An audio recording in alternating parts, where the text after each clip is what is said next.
aparecer. E às vezes aí fica tenso. Agora sim, opa! Beleza, então vamos lá começar. Então, nesse sábado aqui, sábado com química, a gente está falando de quê? A gente vai falar de separação de mistura. Separação de mistura é um assunto recorrente, ele é muito importante na química, né? E porque todo o tempo que a gente faz um processo químico, a gente obtém um produto, a gente tem que separar ele dessa mistura, né? Da mistura reacional. E os termos, né, que a gente acaba utilizando está no nosso cotidiano e eles são incorporados por diversos setores. Por exemplo, a FUVEST trouxe uma questão muito interessante, que é essa questão que aparece aí, falando da destilação. O que é a destilação? Destilação nada mais é do que um processo físico, não é um processo químico, é um processo físico, onde a temperatura de ebulição dos compostos podem ser alterados, né? Eu vou aquecer o material, a temperatura não altera, né? Eu posso aquecer a temperatura da mistura e aí, de acordo com a diferença da temperatura de ebulição, eu separo os compostos. Então, acaba sendo um processo muito interessante. E é bem recorrente a gente saber que a gente usa isso, por exemplo, para destilar o petróleo em suas várias frações, entre outros. Bom, aqui tem uma questão assim na FUVEST, que ele fala que recentemente o termo passou a configurar os estudos da poluição ambiental, no quais o termo destilação global começou a ser utilizado. E é utilizado para explicar a presença de compostos voláteis, como pesticidas organoclorados, em águas e em gelos em regiões polares, ou seja, regiões bem distintas, ainda que esses compostos não tenham sido produzidos ou utilizados nessas regiões. Com base no princípio da técnica de destilação, como pode ser explicada a presença desses pesticidas na Antártida ou no Ártico? Então a questão é, como que a gente pode, um pesticida que é usado no campo, um setor, uma região produtiva, uma região mais quente, parar no Ártico, na Antártida, que não tem esse pesticida lá, ou os poluentes. Então ele quer saber como que a gente explica isso aí. Então ele dá 5 alternativas, né, para que a gente possa escolher uma delas. Item A. Eles são destilados nas águas aquecidas dos oceanos. Bom, a temperatura pode fazer com que esse material eleve um certo ponto, uma certa temperatura, que eles entrem em ebulição e vão embora, certo? E levados pelas correntes marítimas para regiões polares, onde se precipita devido a águas frias dessa região. Não, porque na verdade não seria destilação, aí no caso é possível um processo onde ele se dissolve na água, e aí se dissolve na água, sim, pode ocorrer precipitação, mas não tem nada a ver com a destilação, aí teria a ver somente com solubilização, tá? É possível, só que não tem a ver com essa questão que está abordando destilação. Eles evaporam nas regiões mais quentes, faz sentido, evapora até o estado gasoso. Ok, a destilação faz a mesma coisa. E são levados pelas correntes atmosferas, no estado gasoso, para regiões mais frias dos polos, ok? Onde, abaixando a temperatura, se condensam em volta para a superfície. Faz mais sentido. A destilação é isso. A gente tem uma região específica que está quente, que a gente começa a aquecer, e posteriormente a gente resfria para a obtenção do líquido que interessa. Então a gente poderia pensar que a gente tem uma região, vou pegar aqui, vou fazer um desenho para a gente entender. A gente tem uma região, aqui essa região sai a gente chama de VOCs, compostos orgânicos voláteis.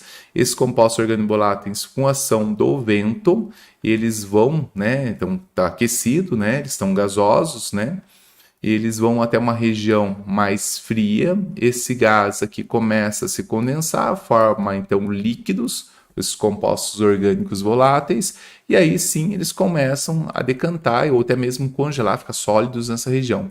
Então é possível ter uma região 1 que é produtora de materiais organoclorados, e eu tenho a região 2 sentindo o efeito dela exatamente pelo processo da destilação, porque eu saio do estado líquido, vou para o estado gasoso, o vento carrega esse material aquecido por correntes térmicas, né? E aí, com o abaixar da temperatura, ele volta novamente a ficar líquido. Então faz muito sentido isso que ele está explicando. Então a questão certa aí, no caso, é a B, e está certo. Então eles evaporam numa região mais quente e se condensam numa região mais fria. Então esse é o termo da destilação. E aí sim pode ser interpretado para resolver essa questão. Vamos ler as demais questões? Então vamos lá. Mais itens. Após destilados, eles se tornam resistentes à degradação? como são transformações físicas, não altera a composição química, então não é para ficar mais ou menos resistente. Os pesticidas organoclorados destilados, por conta da eletronegatividade dos átomos de cloro, têm afinidade com gelo. Não tem nada a ver com isso. Então, o material não é porque tem afinidade com gelo, ele vai sair voando encontrando gelo, né? Que bom fosse, né? A gente resolveria todos os problemas. A gente colocava um gelinho e era capturado. Por serem hidrofílicos, hidro é água, fílicos, amigos, ou seja, amigos à água, são condensados juntamente com a água em regiões quentes do planeta e se precipitam nos polos juntamente com o gelo. Não, né? Quando a gente aquece um material, a gente separa os compostos por temperatura de ebulição.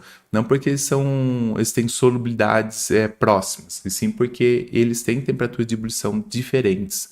Então não faz sentido, aí tem E. Bom, tá aí uma questão da FUVEST que fala de um processo de separação e mistura que é muito utilizado pela gente, que é a destilação. Bom, fantástico. Tem mais exercícios aí? Separei um monte de exercícios de separação de misturas. Então, olha só, esse aqui, inclusive, caiu no Enem 2020. E olha que interessante, ó. A obtenção de óleos vegetais de maneira geral, passa por etapas escritas no quadro. Então, como que a gente obtém os óleos vegetais? Então, em princípio, a gente separa a matéria-prima, ou seja, onde tem os grãos.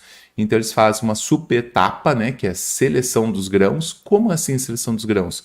Eles pegam um grão, junto na extração pode vir sujeira, então separa a sujeira dos grãos, ou seja, sujeiras mais grossas. Depois eles fazem um processo de descascamento. Em geral, eles fazem uma perda de água no material, e aí o grão em relação à casca tem uma diminuição de volume e isso permite que a casca fique um pouco mais solta e assim eles conseguem separar a casca, ou seja, a casca da polpa, né? Eles fazem uma pressão na casca e conseguem fazer essa quebra dessa casca e depois separar. Posteriormente, trituração, né? A casca já foi retirada, eles fazem a trituração, que é o rompimento do tecido e paredes de células. Posteriormente, o cozimento, para aumentar a permeabilidade nas membranas celulares. E uma vez que eu já tenho, então, essa matéria-prima preparada, né, que seria a primeira etapa aqui no nosso processo, que envolve outras subetapas, aí começa-se o processo, então, da extração. E o processo da extração do óleo começa com a prensagem. Então, eles vão lá, prensam, e com a prensagem vão começar a tirar o óleo que está dentro do grão. Então, uma grande parte do óleo dos vegetais já sai para remoção aqui na prensagem. Só que ainda existe óleo nesse material, né? Então, eles fazem a obtenção do óleo bruto com hexano. Então, eles pegam essa casca essa polpa que já foi prensada e eles usam um solvente. Então, em geral, o hexano é um solvente mais bem utilizado. Por quê? Porque o hexano ele vai dissolver bem os óleos, né? Então ele vai dissolver o óleo, vai extrair o óleo do meu grão. O grão depois vai ter esse óleo aqui, vai estar junto com o hexano. O hexano não me interessa, só me interessa o óleo. Então se faz a destilação. O que é destilação? O hexano tem um ponto de ebulição e o óleo tem outro. Geralmente o óleo tem um ponto de ebulição bem alto. O hexano, 60 e poucos graus Celsius, já entra em ebulição. Então eles aquecem, tiram o hexano, não precisa gastar muita energia para tirar o óleo não se destila nesse caso. E aí, uma vez retirado esse hexano, ou a gente tem um hexano para o próximo processo, ou seja, para fazer novamente a reação, o processo posterior, né, outros processos, e a gente já tem um óleo, entre aspas, mais puro para fazer outras etapas de purificação. Ele fala assim, qual das etapas do processo é realizada a função apenas da polaridade das substâncias? Única desses processos que foi listado entre preparação da matéria-prima e extração do óleo bruto está associado a polaridade ao processo de extração. Por exemplo, em casa, quando a gente vai fazer o café, a gente usa água quente para fazer a extração dos componentes que compõem o café. Então, a extração ela depende da polaridade, porque se não dissolver no hexano, não adianta nada o hexano nesse processo, tá? Então, o único processo é a extração, que depende da polaridade. Posso usar outros solventes? Posso. Tem solventes até que dissolvem melhor, mas aí a gente vai ter problemas de na separação desse solvente ao óleo, que eu vou ter que usar temperaturas talvez mais altas, ou eu vou ter compostos, por exemplo, que dissolvem bem, por exemplo, os clorados. E aí, novamente, na questão anterior, eu falava já dos compostos orgânicos clorados. Eu aquecendo, tem uma perda de material tal, e que acaba tendo uma toxicidade maior para o ambiente. Então, por isso que o hexano é desejável, mas o custo dele é favorável. Bom, para quem não sabe, o hexano tem 6 carbonos, ele é um derivado do petróleo, né? É mais barato que a gasolina, inclusive. Vamos lá, uhul! Então, vamos para a próxima. Essa aqui também é uma separação de mistura. Aqui temos aqui de 2021. Então, vamos lá. Infelizmente, a poluição por mercúrio na Amazônia é ignorada, apesar de crescentes evidências dos perigos que representa para pessoas e a vida selvagem ao longo do sistema fluvial. Além disso, as vítimas mais vulneráveis são os povos indígenas e as comunidades locais, além de milhares de espécies únicas desse bioma. Então, usar mercúrio é uma atividade que é intrínseca ao processo da extração de ouro, no caso, numa escala menor. Até ele fala aí, a principal fonte de contaminação por mercúrio na Amazônia é a mineração de ouro artesanal, de pequena escala extraída na região. Os grandes produtores de ouro, eles colocam equipamentos que eles não vão poluir o ambiente, porque eles têm todo um controle, eles têm protocolo. Mas o garimpeiro, que ele é pequeno, tá, ele não dispõe de todos os equipamentos e também não está muito preocupado com a questão ambiental. Então, vamos lá. Por que usa mercúrio e como que é o processo? Bom, quando se faz a extração, então o garimpeiro, ele vai lá e acredita que aquela região que ele está fazendo a extração, alguns minérios que ele tem ouro. Então ele vai até um lago onde tem um rio, tá, que tem uma correnteza não muito pequena, nem muito grande, ou seja, razoável para ele ficar dentro do rio. Ele vai lá, ele vai pegar pedrinhas, ou seja, pó de materiais, e ele vai usar uma é que chama bateia, né? Mas é tipo como se fosse um prato côncavo e vai colocar terra aqui dentro. E aí, sobre o rio tem um fluxo de água, ele vai pegar essa bateia e vai fazer movimentos circulares com essa bateia. Então, quando ele estiver fazendo esses movimentos circulares, a água vai passar sobre esse material. Então, a água está passando e, consequentemente, o material que é menos denso vai começar a ser carregado pela água. Então, a água vai dar um jeito de carregar esse material que é menos denso. Então, ao longo de um período ali, ele fazendo esses movimentos circulares, vai sobrar um resíduo de material que é bem denso, que tem uma densidade mais alta. Só que tem vários compostos que têm uma densidade alta, tipo ferro, eu tenho minérios que têm densidade mais alta, então ele vai tirar as areias, densidade 3, densidade 4. O ouro, só para vocês terem uma ideia, a densidade do ouro é igual a 19. Então tem 19 quilos por litro, ou seja, é muito denso o ouro. Então o ouro vai ficar aqui, junto com outros materiais. Então nesse processo aqui, né, 19 quilos por litro. Esse material que é bem denso, que vai ficar junto com o ouro, precisa ser separado. Então como que ele vai separar essa mistura? Então um dos jeitos de separar essa mistura é de fato ele colocar um material tipo mercúrio, e o mercúrio se junta com esse material e aí chama aluvião esse processo. Então ele vai tirar todo o resto de impurezas que não se dissolveu com com mercúrio, e esse material que esse aluvião é na verdade mercúrio mais ouro. Opa! Então ele vai fazer uma técnica de separação de mistura, sim. Só que para isso ele teve que usar um outro componente para se misturar com ouro. Até então, tudo bem.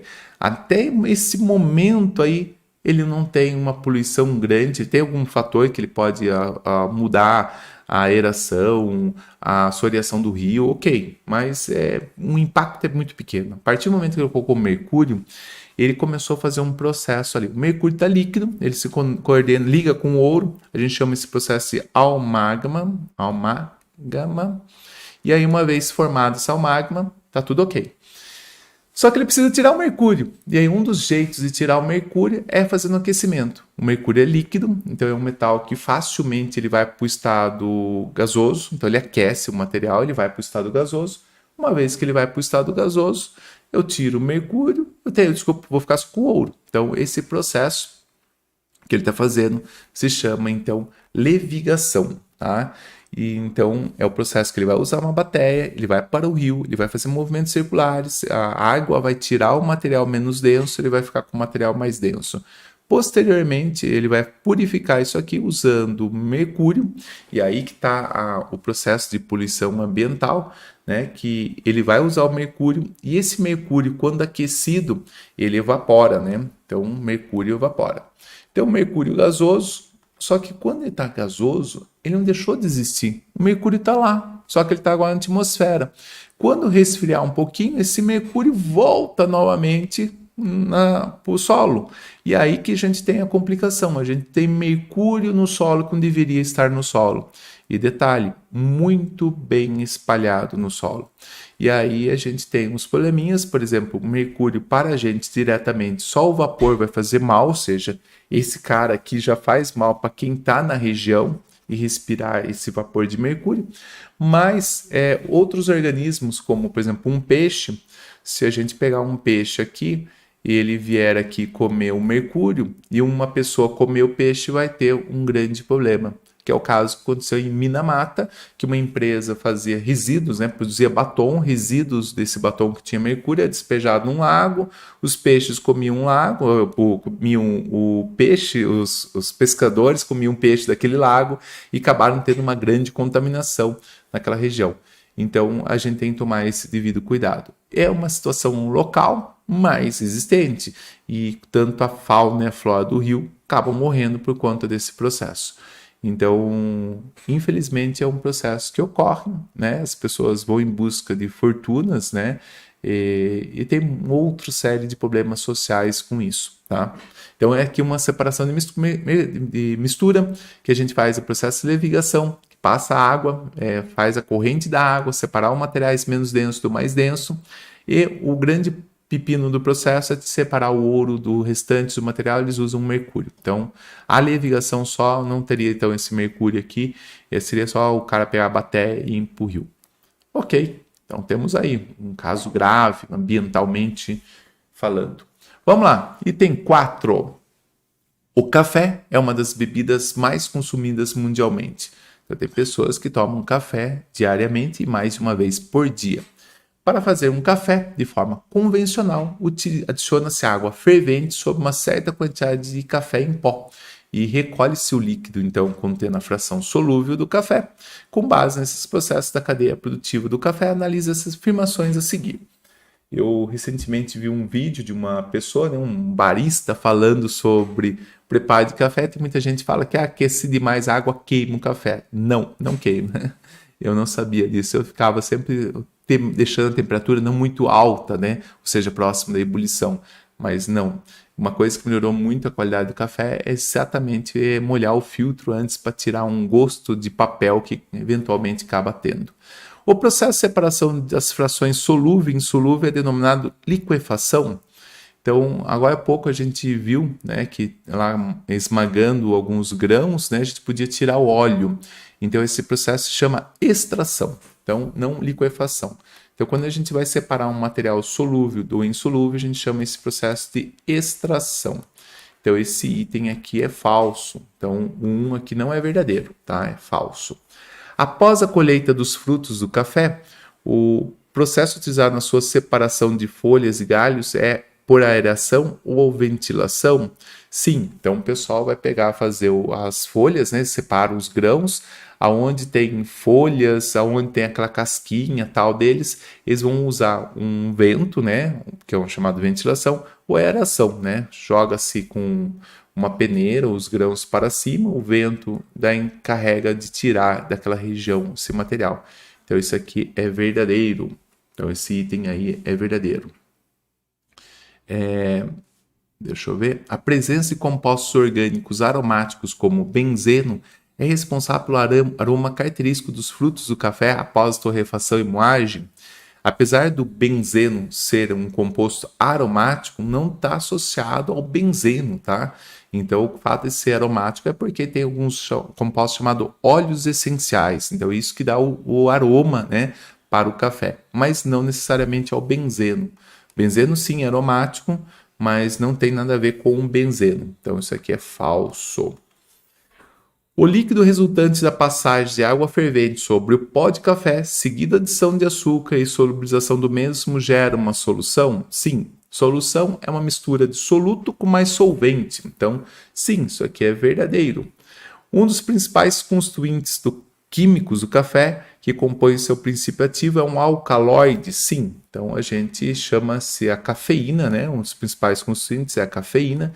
Até tem esse nome porque vem de café. É um alcaloide que a gente faz extração, até eu acredito que a gente tome o café por conta deste alcaloide, né? Para a gente ficar ligadão, ficar esperto, ficar acordado, coisa do tipo. Então vamos ver, tem ainda mais uma aqui. Considerando-se que cerca de 1% massa, em média, do fruto moído do café é constituído de cafeína, ok? E considerando que para fazer o café líquido utilizou 10 gramas de pó de café. Então, se eu tenho 1%, então quer dizer que eu tenho 1 para cada 100, né, pensando massa por massa, eu vou ter de cafeína, ou seja, eu tenho 1 grama de cafeína para cada 100 gramas de café. Então, eu vou escrever aqui cafeína, café. Então, se eu usar 10 gramas de pó de café, então se eu usar 10 gramas, quanto de cafeína eu vou ter? Regra de 3. Então, eu vou ter aqui 0,1 grama de cafeína. Ok. E aí eu pego esse 1 grama de café, vou passar 1 litro de água. Nossa, vai fazer um chafé. Daí ele passa 1 litro de água e uma vez que faz esse 1 litro de água, ele vai fazer uma solução que ele quer saber, que vai ser massa por volume, ok? Então se eu pegar 0,1 grama, dividir por 1 litro, eu vou ter 0,1 grama por litro, ok? Mas ele não quer concentração grama por litro, ele quer concentração massa por volume, como se fosse porcentagem. Então, eu teria que passar as unidades correspondentes. Então, a gente tem que pensar que grama seria mais ou menos correspondente a ml. Então, eu teria que fazer 0,1 grama dividido por 1000, né? Porque, afinal de contas, eu vou ter ml. Então, agora eu posso comparar um com o outro. E aí, então, eu vou ter 0,01, né? 0,1. Só que assim, como ele quer mais ou menos em porcentagem, ele quer fração, e geralmente o pessoal fala em porcentagem, a gente pode fazer assim a conta. A gente pode pensar que o 1000 nada mais é do que 10 vezes 100. Ah, sim, claro. Então isso aqui me dá uma relação percentual, mas se eu dividir por 10, eu vou ter esse valor aqui, ó, 0,1% massa por volume. Então faltou aqui falar que ele quer isso aqui em porcentagem, né? Essa fração seja em porcentagem. E não 0,1. Então isso aqui é falso, não é 0,1, é 0,01, né? Então se eu tiver isso aqui, então é falso. Só faltou um detalhezinho ali falar que é porcentagem, né? Concentração percentual, tá? Ok. Então não é esse valor. E se não fosse percentual, aí teria que dividir isso aqui por 100, que é o que eu estava fazendo, 0,001. Então vai ficar menor ainda. Bom, então vamos ver quais são as verdadeiras. As verdadeiras é a 2, a 4 e a 5. Então essa não é, 2, 4 e 6 não é, 2, 4 e 5. Essa também não é. Então tá aí as verdadeiras aí. Opa, então fazer café é uma separação de mistura? Sim, e é um processo de extração. E tem pessoas que têm uma técnica muito boa para fazer essa extração. Beleza. Bom, essa questão, mas caiu bastante questão de separação de mistura nos vestibulares, né? É constante cair esse assunto, tá? Então, se você vai estudar, vai se preparar para concursos que está associado à área de química, é notório que cair separação e mistura, porque não adianta nada eu saber fazer a mistura, saber fazer a reação, mas eu não sei depois tirar o que me interessa daquela solução. Então, assim, isso é mais ou menos assim, é uma ideia muito boa e envolve muitos conceitos da físico-química, em princípio, né? Você vai entender quais as características físicas do seu composto e como você extrai ele. Porque se eu fizer alterações químicas, eu tenho que fazer de novo outros processos para recuperar os compostos, que fica muito mais complexo.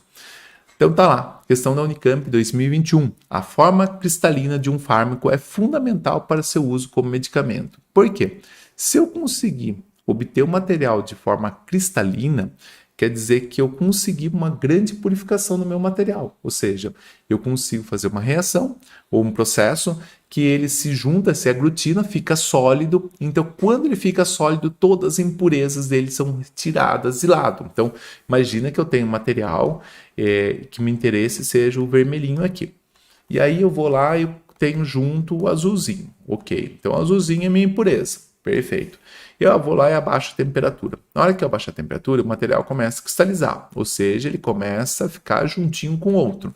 Então, o que acontece? Eu separo o material das impurezas. Então, isso é um processo fantástico, tá? Eu consigo tirar a impureza do meu material, simplesmente fazendo com que ele fique sólido. Então, ficar sólido, a gente fala que é formar um sólido cristalino.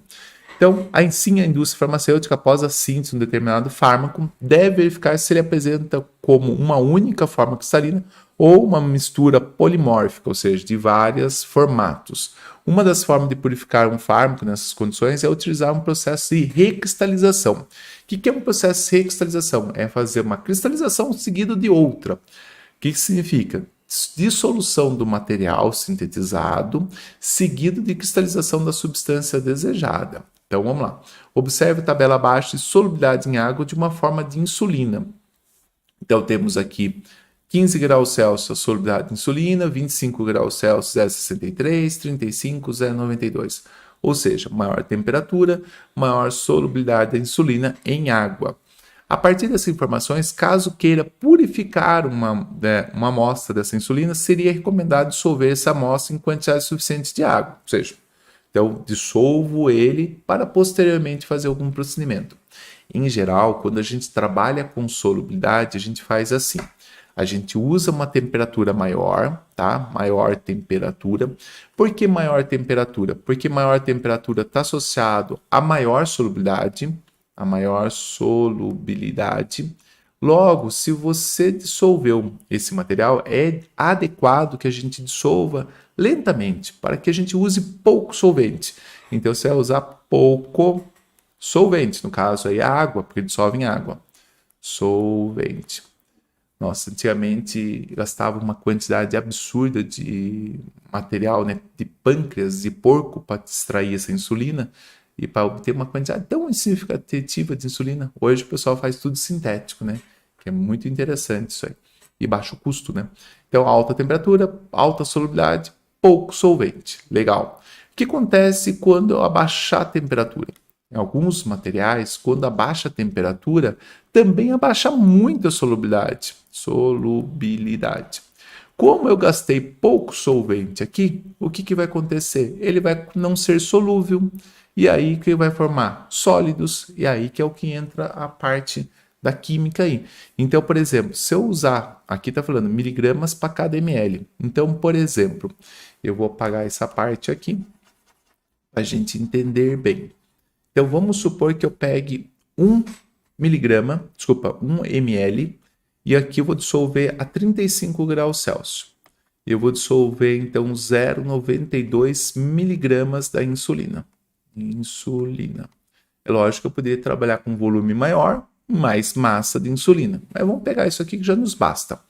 Quando eu passar para 15 graus Celsius, esse mesmo 1 ml só vai dissolver 0,30. E aí? Aí que eu tinha antes dissolvido 0,92. Agora só dissolve isso. Então, essa diferença que eu tenho deste valor para esse, no caso 0,62 miligramas, forma sólido. E esse sólido forma muito puro. Então, o que a indústria faz? Ela dissolve uma temperatura maior, lentamente abaixa a temperatura e vai começando a formação dos sólidos. Esse sólido formado é retirado da solução, novamente ela carrega com mais soluções e vai fazendo esse processo gradativamente. Então, ele vai ficar com uma parte de solução contendo insulina dissolvida, só que ela está tirando uma grande quantidade. Se vocês quiserem calcular a porcentagem, 92 tira 60, vamos pensar que fosse 90 para 60, eu estou tirando cerca de 60% a 70% da insulina da solução fazendo essa técnica. extremamente puro. Tá? E a variação de 35 para 15 graus Celsius é fácil fazer isso nos equipamentos normalmente. Então, tá lá. Então, o que envolve essa técnica? Envolve dissolver uma quantidade suficiente de água. Qual a temperatura? 35. Então, a quem é 15 já estou excluindo. Então, eu vou dissolver a 35, resfriar lentamente até 15, sim. Então, os dois falam isso aqui, o C e o A. Promover uma filtração a 15, sim, eu quero promover uma temperatura baixa, filtração. E recuperar o sólido, toda a insulina seria recuperado. Falso, não vai recuperar todo. Eu vou recuperar o sólido e uma parte da insulina, em torno de 33% a 35%, vai ficar dissolvido em solução. E consegue recuperar esse? Não. Só que, novamente, essa solução tá saturada, ela volta novamente para o processo produtivo e você continua fazendo esse processo de extração. Então, é como se você não perdesse esse material aí, tá? Então, a resposta aí que melhor atende é a C. E é um processo muito interessante. A gente pode usar isso para quase todo o processo de separação e mistura, não só para fármacos, para qualquer compostos químicos, né? A gente trabalha com a solubilidade e aí a gente faz a extração em função disso. Ok, vamos lá, tem mais? Opa, essa questão foi muito interessante, na Universidade Federal do Paraná.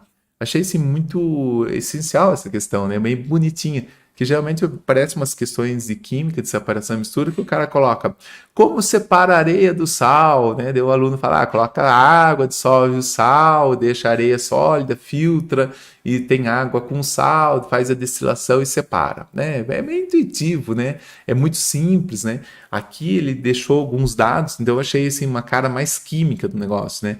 Ele colocou aqui fluoreto de cálcio, atraceno, ácido cítrico, ácido palmítico, os dados da água, os dados do etanol, colocou que componentes são, né, que são chamados, são resíduos, colocou a forma, colocou temperatura de ebulição, solubilidade de água, solubilidade em álcool. É o que, em geral, o profissional que vai trabalhar com química vai usar. Então, porque ele vai ter esses dados. Ele não vai falar assim, ó, separa jogando uma aguinha. Não, ele tem um pepino na mão. Então vamos lá, um resíduo industrial sólido contendo uma mistura de fluoreto de cálcio, antraceno, ácido cítrico e ácido palmítico. Foi tratado por um método, né, por meio de métodos de separação, com o objetivo de recuperar os componentes isolados dessa mistura. O quadro lista os componentes e resíduos solventes utilizados no tratamento de algumas suas propriedades. Ok. Ao resíduo, inicialmente foi adicionado água até a dissolução completa de seus componentes solúveis. Então vamos ver. Quem que se dissolve em água? Então vamos olhar quem dissolve em água. Solubilidade em água. Bom, fluoreto de cálcio dissolve em água? Não. Antraceno dissolve em água? Não. Ácido cítrico dissolve em água? Sim. Ácido palmítico dissolve em água? Não. Então, só dele fazer isso aí, ele está dissolvendo os compostos que eram solúveis. Então, quem que ele dissolveu? Ele dissolveu o ácido cítrico. Ok. Então, ele fez um esqueminha aqui, que ele tinha um resíduo, e aí, a partir do momento que ele fez essa separação, ele jogou água, e ele separou uma fração chamada filtrado, que eu vou chamar isso aqui. Bom dia, André, tudo bem? Isso aqui é o ácido cítrico.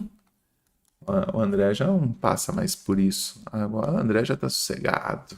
Então, olha só, ele passa para cítrico, que vai ser dissolvido, e aí a gente tem um fluoreto de cálcio, que vai estar na fase sólida aqui.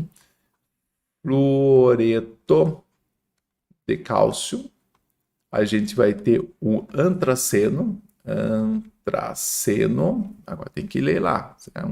Eram quantos insolúveis? 3. E o ácido palmítico. Então, esses 3 vão estar aqui na mistura do sólido. Ácido. Opa! Palmítico. E aí, Cleiton? Beleza, Cleiton? Tudo jóia? Bom dia. Então, olha lá. Quando ele fizer, então, a adição de água, o ácido cítrico vai dissolver e os 3 demais não. Então, ele vai ter então um processo de separação, tem que fazer a filtração, porque um está sólido, os 3 são sólidos e um está líquido. Ok.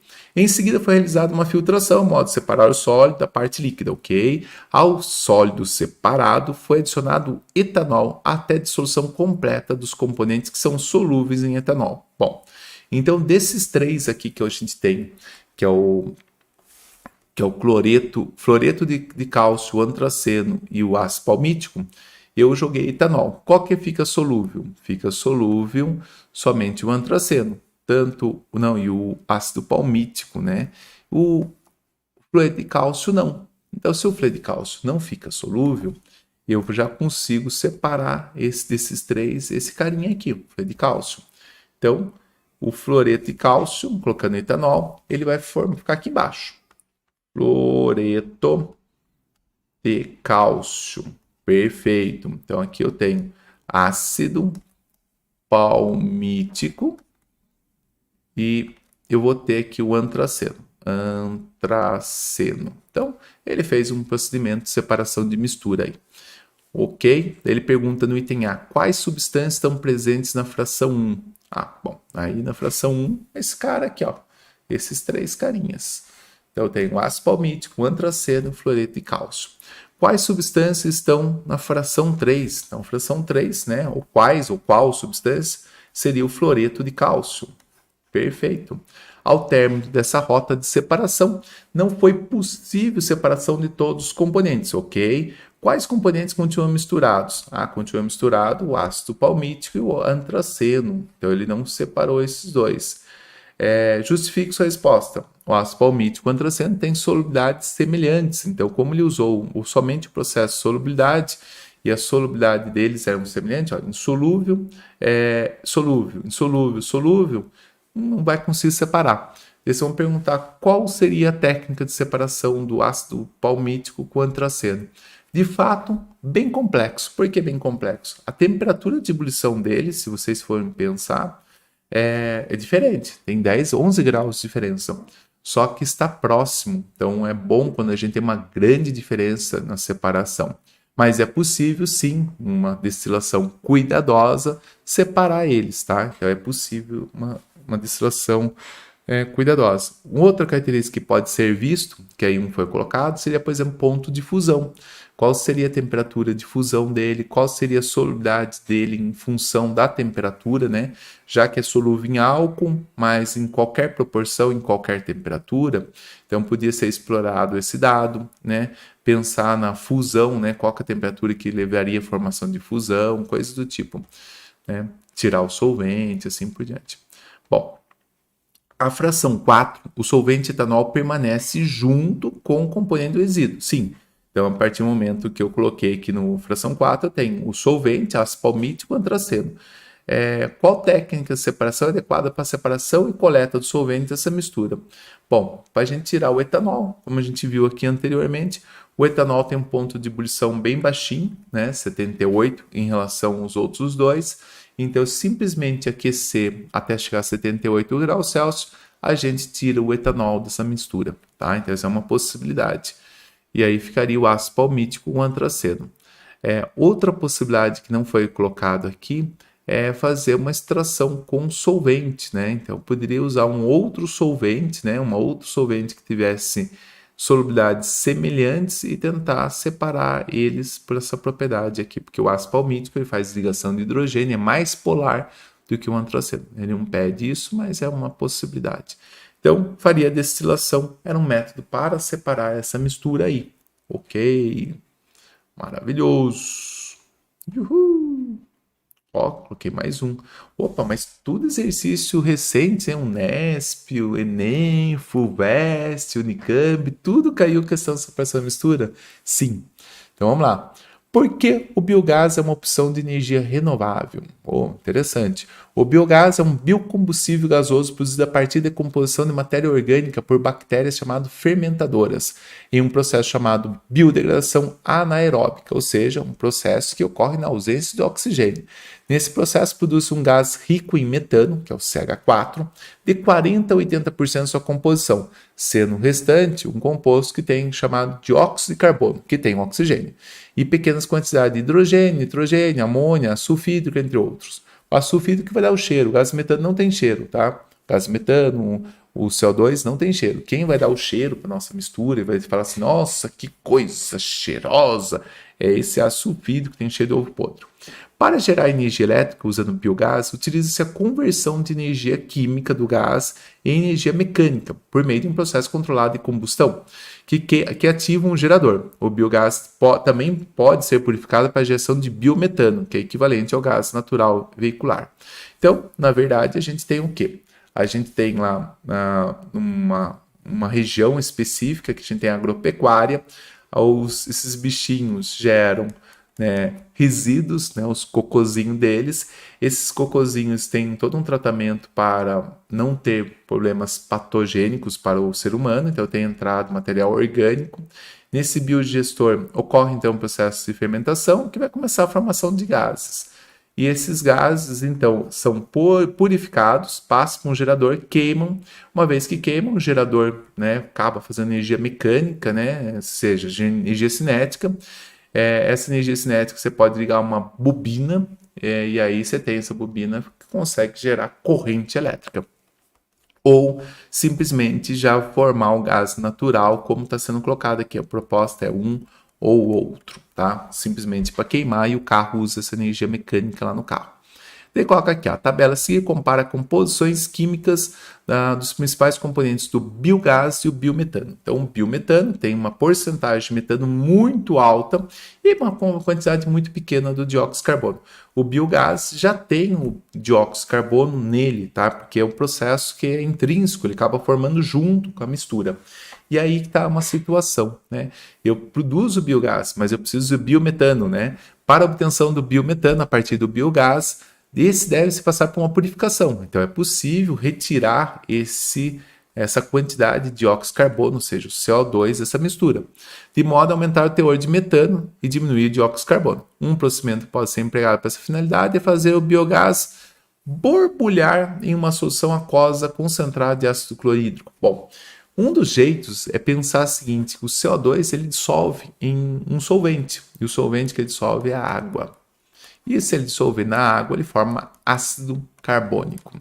Ah, então é ótimo, só borbulhar em água vai resolver. Tem um detalhe: o ácido carbônico ele se decompõe com grande facilidade e forma CO2 e água. Ah, professor, teria que ter um jeito de capturar então esse CO2. E tem, tá?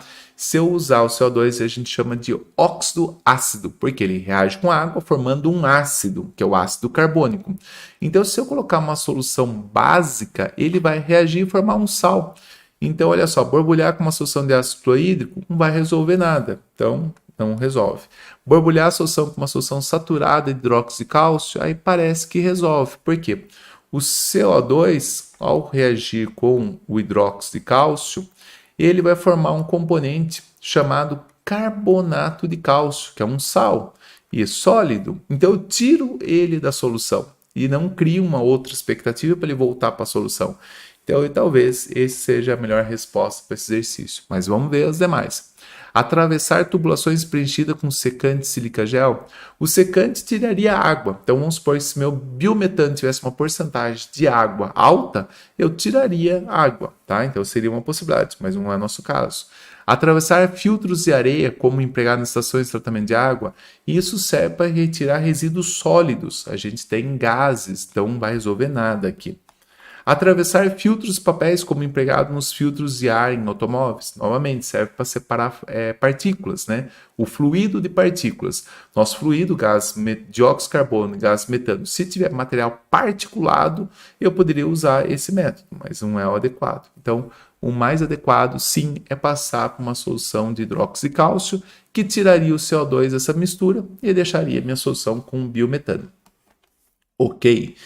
Eu tive uma vez um aluno que ele teve uma ideia mirabolante e ele falou assim: professor, e se o carro quando queima o combustível libera o CO2 e ele pegasse esse CO2 e borbulhasse numa solução de hidróxido de cálcio que já está no carro, ele formaria carbonato ali, professor, e aí passava-se um tempo, ele tira esse carbonato e colocava nova solução e a gente teria a resolução do problema ambiental, aquecimento global, tal. Eu falei, legal a sua ideia, vamos calcular. Ele falou, calcular o quê? Ué, você tem que colocar uma solução, né? Vamos ver quanto de combustível é queimado, quanto CO2 é produzido, quanto que a gente teria que colocar em quilos de hidróxido de cálcio para fazer essa reação que você está falando. E aí a gente fez um estudo, a quantidade em massa, eu não lembro dos valores aqui de cabeça, eram bem altas. Ele falou assim, nossa, professor, não imaginava que é tão alto. Exatamente, porque você queima combustível e você não tem noção que, por exemplo, a tua gasolina, ela vai queimar, cada carbono vai se incorporar com oxigênio e posteriormente vai ligar ainda com o carbonato, com o hidróxido de cálcio para a formação de carbonato. Então a massa que você vai ter é muito expressiva. Como o carro forma um gás, ele vai para o espaço, a gente não presta atenção nisso. Bom dia, Anderson, tudo bem? E a gente não presta atenção nisso. Mas é um assunto interessante, principalmente para quem está estudando balanço de massa, né? Que pensar que algumas coisas têm importância, principalmente a massa dos gases. Bom, dentro de uma indústria isso é mais fácil de pensar, mas a gente no cotidiano a gente não leva em consideração porque a gente acha que o gás some, né? O material sumiu, mas ele está disperso ao ar. E é um problema ambiental terrível. Bom, outra questão aí de separação de mistura, né? E aí agora uma questão de novo do Enem. Bom, parece que é recorrente esse assunto, né? E é assim, em um laboratório, um técnico de química foi incumbido de tratar um resíduo, evitando seu descarte direto ao meio ambiente. Ao encontrar o frasco, ele observou a seguinte informação: resíduo, mistura de acetato de etila e água. Considere os dados do acetato de etila. Baixa solubilidade em água, massa específica 0,9 grama por centímetro cúbico. Então, essa aí é a densidade, ou seja, a densidade dele é menor do que 1, né? Ou seja, é menor que a densidade da água normalmente. Temperatura de fusão, menos 83 graus Celsius, pressão de vapor maior que da água. Então, quer dizer que se ele quisesse aquecer, ele vinha entrar em ebulição antes, a temperatura antes do que a temperatura da água. Ok. Ao fim de tratar o resíduo, recuperando o acetato de etilo, o técnico deve fazer o quê? Bom, de todas isso aí, eu vou olhar, ver a densidade, se ele não se misturar com água, porque estou vendo que ele é baixamente solúvel em água, eu posso separar simplesmente eles, porque eles não vão se misturar, porque ele é baixo solúvel em água, não vai dissolver na água. Quando eu vejo que a densidade dele é menor do que a água, né, que a densidade da água é 1 grama por centímetro cúbico, ou 1 grama por ml, e do acetato é 0,9, então se eu tiver um recipiente, eu vou ter uma região que vai ficar esse material, e eu vou ter uma outra que vai ficar água. Então, vou fazer água azul mais escuro, por exemplo. Então, como eles não se misturam, a água fica aqui embaixo e o acetato fica aqui em cima. Então tá fácil, né? Só fazer um processo de decantação, né? Seria um processo fácil aí. Sim, se eu for tentar, alguns casos, eu poderia baixar a temperatura de fusão, solidifica e faça a filtração. Não é o caso, uma temperatura muito baixa. Apesar que se eu quiser fazer isso, eu posso. No caso aí, seria a água, que ficaria sólida a 0 graus Celsius, e aí separaria por filtração, tá? Só que baixar a temperatura de um copo, né, contendo acetato de etilo e água é uma coisa, de grandes volumes é difícil, tá? Ao tratar o resíduo recuperando o acetato de etilo, o técnico deve evaporar o acetato de etilo sem alterar o conteúdo da água, aí tem que gastar muita energia. Filtrar a mistura utilizando um funil comum e um papel de filtro. Nesse caso, se eu filtrar, os dois são líquidos, eles não vão ser retidos pelo filtro, porque não tem sólido. Realizar uma destilação simples para separar a água e o acetato de etila é possível. Proceder uma centrifugação na mistura para remover o acetato de etilo. A centrifugação visa separar materiais que estão em estado sólido, principalmente coloidais, vai para o fundo do recipiente e faz uma separação por decantação. Não é o caso, os dois são líquidos. Decantar a mistura separando os líquidos um componente com funil adequado? Sim, a gente pode aqui nesse caso esperar que essa mistura se estabilize, ou seja, se aglutine acetato com acetato de etila, água com água, que pode demorar um tempo, né? Se você agitar ela, a absorção vai formar uma emulsão, aí as partículas vão começando a se aglutinar. Quando ela estiver bem aglutinadinha, você vai colocar num funil. Em geral, a gente usa um funil de separação, que é assim chamado. Você pode fazer isso com vários outros recipientes. E aí você vai ter o quê? Você vai ter um material que tenha água e um outro material, por exemplo, que você tem o acetato. E aí, abrindo a torneirinha, você tira primeiro a água, porque está mais próximo da torneira, e posteriormente você fica com o acetato. Ou você aspira a solução em cima e deixa a solução de baixo. Boa noite, boa noite. Bom dia, Alessandro. Beleza? Bom, então essa é uma técnica que pode ser feita e é a técnica mais viável que tem, tá? Então, destilar é um procedimento, mas você vai gastar muito mais recurso energético para fazer isso aí. Então, decantar a mistura seria o mais adequado, tá? Bom, olha que legal, né? Um exercício do Enem que mostra isso aí, né? Ter visibilidade. Apesar que aqui teria que a pessoa entender até o que seria mais interessante financeiramente, né? Isso pode ser uma questão mais complexa. Colégio naval. Não, colégio naval tem 3 misturas: enxofre em pó e lasca de ferro, água e sal de cozinha, sangue humano. Como separar as 3 misturas? Bom, lasca de ferro e enxofre, a gente pode usar separação magnética. Então, separação magnética é o que separa eles. Inclusive, nas indústrias utilizam essa separação magnética constantemente na produção dos produtos. Por quê? Pode acontecer uma contaminação, cair um parafuso no produto, ele é metálico, o imã vai lá e puxa da conta de retirar do processo. E aí a gente também usa detectores de metais, se o produto não tem metal, né? Então a gente vai lá para verificar se não tem. Então um jeito de separar o enxofre em pó das lascas de ferro é separação magnética. Então automaticamente já posso excluir 2 itens aí. Perfeito.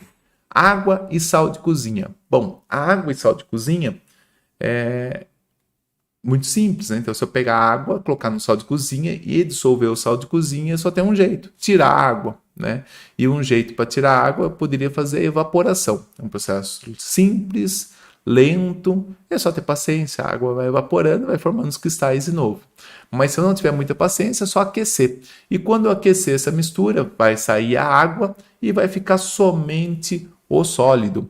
Se eu tivesse 2 líquidos, seria destilação fracionada. Como eu só tenho um líquido que vai entrar em ebulição, a gente chama de destilação simples. Então, só pode ser então a questão B ou a E, porque a a gente acabou de excluir.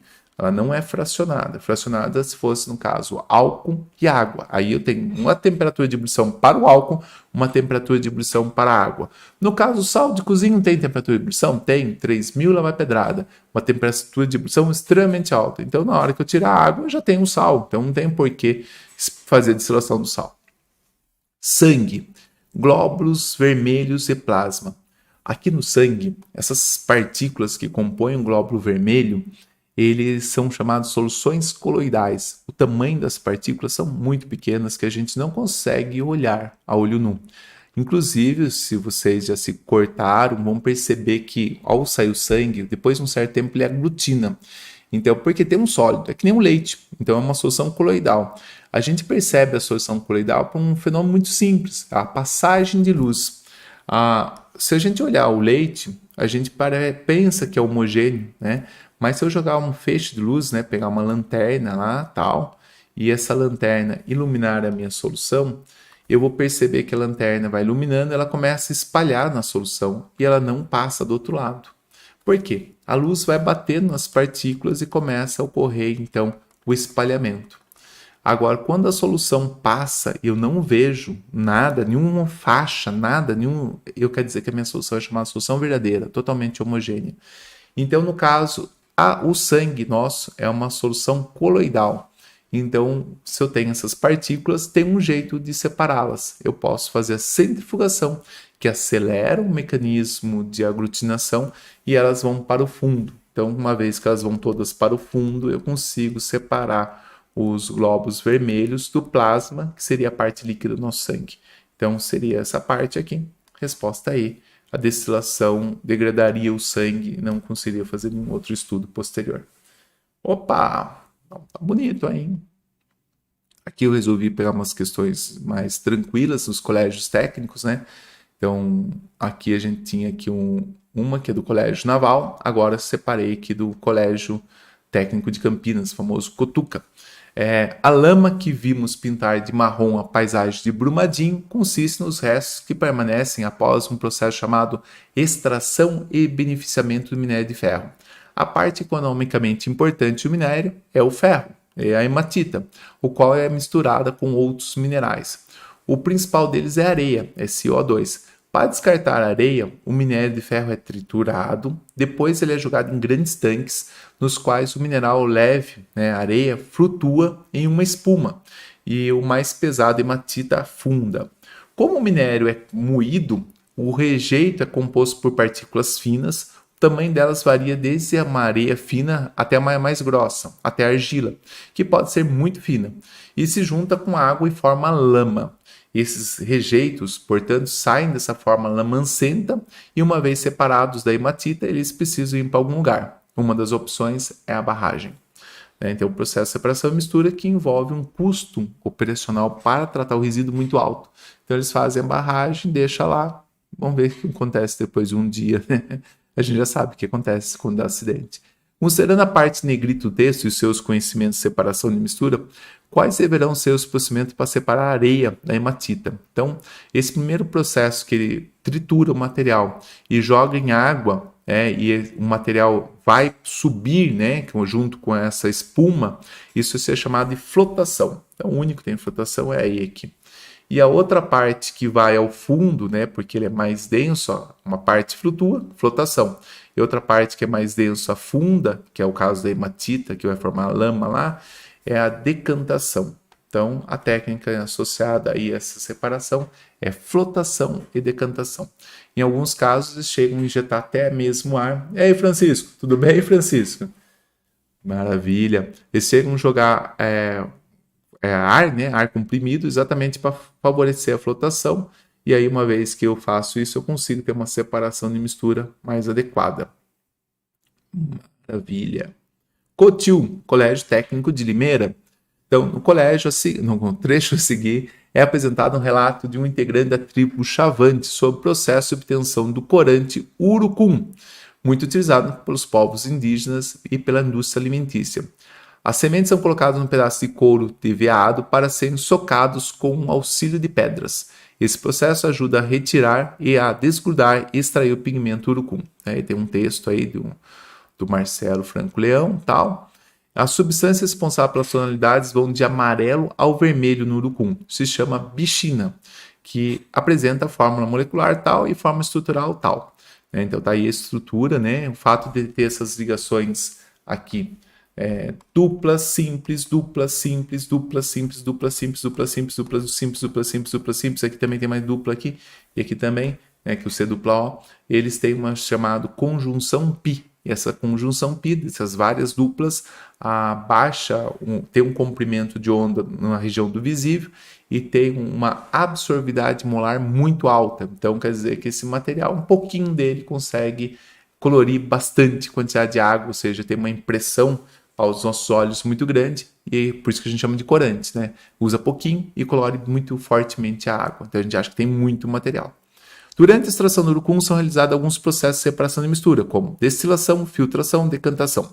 Para poder realizar esses processos e outros métodos de separação, é necessário ter conhecimento de algumas propriedades de substâncias que se pretende separar. Indique dentre as alternativas abaixo que relaciona diretamente aos métodos de separação e com a respectiva propriedade de substância.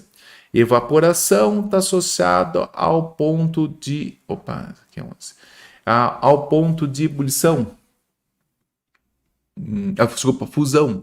A evaporação está associada ao ponto de ebulição. Então eu falei errado aqui, Então toda vez que eu quero pensar em evaporação, tem a ver com pressão de vapor, ou seja, ponto de ebulição. Então a A é falsa. Decantação está associada à solubilidade? Não. Então, decantação é o ato de ir ao fundo do material. Então, não está associado à solubilidade. Tá? Então, separação magnética e densidade? Também não. Então, a separação magnética é associada a propriedades magnéticas do material e não à densidade. Destilação está associada ao ponto de ebulição? Sim.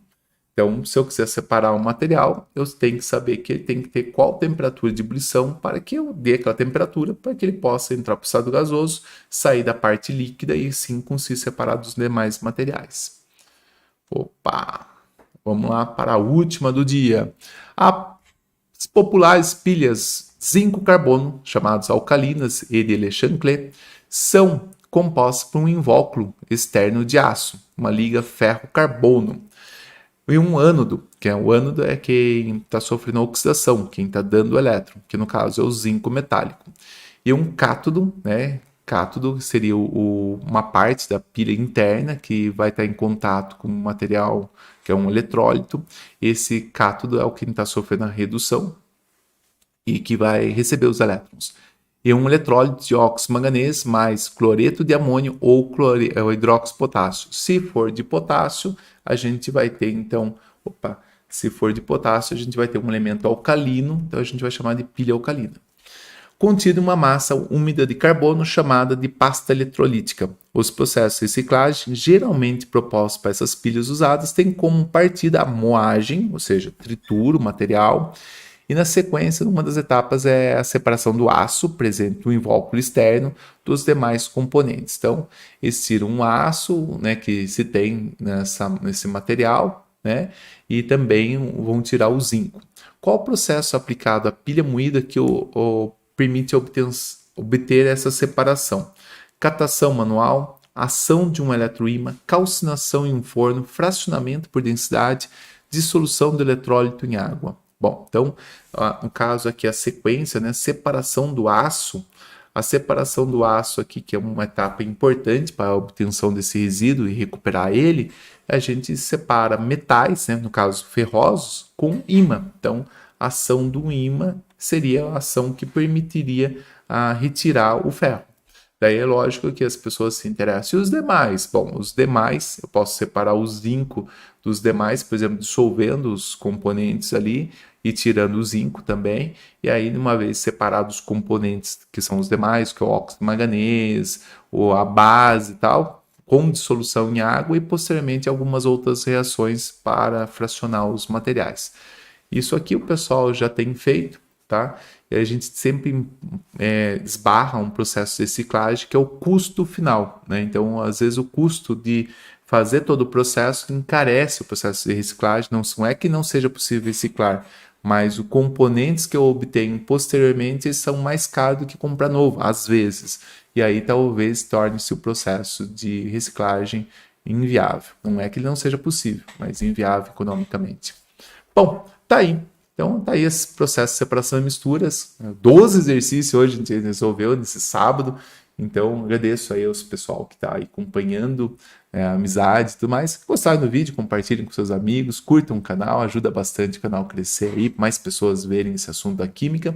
E se vocês tiverem dúvida, alguma coisa, escreva no comentário, deixa, será um prazer estar respondendo para vocês. Bom, obrigado a todos pela presença, pela audiência e até semana que vem. Obrigado, até mais, tchau, tchau, bom final de semana.